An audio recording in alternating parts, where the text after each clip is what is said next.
drejt.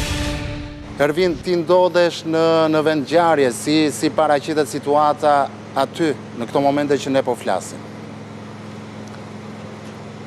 Emilian, fatmirësisht situata është e qetë, flakët janë shuar, zjarri është izoluar dhe zjarr fiksit, si duket dy prej tyre, dy nga autobotët që kanë mbritur pra në këtë vend ku ndodhi edhe zjarri, janë larguar dhe i vetmi pra zjarr fikës është një autobot që vjen për shkaqe sigurie që të qëndrojnë në këtë pallat ku përfshin nga flakët edhe zjarri. Fatmirësisht nuk ka pasur as persona të lënduar dhe tashmë pritet që me largimin edhe të autobotëve mund të kemi edhe një sistemim të qytetarëve brenda pallatit, pavarësisht se momentalisht kemi një ndërprerje të energjisë për shkaqe sigurie. Siç e theksuam, pra do të vijojë edhe një hetim për sa i përket të gjithë shkaqeve të zjarrit që përfshiu garazhin dhe katin e parë të këtij pallati në Durrës.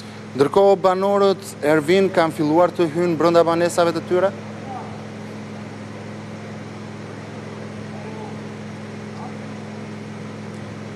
Nuk e di nëse më dëgjon kolegu Ervin Leka, e kam.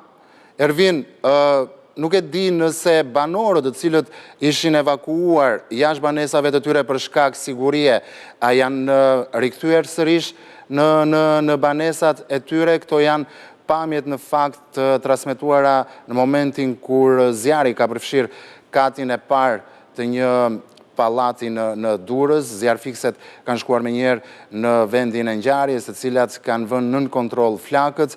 Nuk ka persona të lënduar nga kjo ngjarje, por megjithatë grupi hetimor ndodhet në vendin e ngjarjes për të hetuar shkaqet. Ervin, po të pyesja pak më parë nëse banorët të cilët ishin evakuuar nga banesat e tyre për shkak të sigurisë, a janë rikthyer sërish në banesat e tyre në këto momente?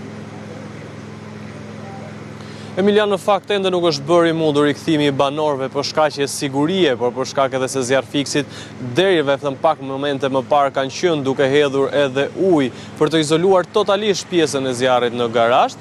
Megjithatë, pra tymi ka bërë si duket të sajnë, duke mbushur edhe pjesën e katit të dytë apo të tretë. Në pjesën e typ sigurisht pas ajrosjes të këtij pallati, ku janë hapur edhe dyert kryesore të hyrjes kryesore pra të pallatit, por edhe pas lidhjes së energjisë elektrike për shkak të sigurisë, pra është shkëputur totalisht dhe me kalimin e orëve si duket do të kemi edhe një vonesë për të hyrë banorët brenda pallatit, por pasi edhe forcat e sigurisë, por edhe zjarrfikset të jenë larguar dhe rikthimin e energjisë në këtë pallat, pritet që banorët të hynë pas disa orësh në banesat e tyre. Këto pra janë kushtet e sigurisë që janë ndërmarrë si nga policia, por edhe nga zjarrfiksit, deri në izolimin total për shkak të edhe asaj dhe për se çfarë ka shkaktuar dhe çfarë ka shkatruar ky zjarr brenda, pasi dyshohet se kemi të bëjmë edhe me djegjen e paneleve brenda garazhit, megjithëse në orët në vijim do të kemi një rikthim të tyre brenda banesave.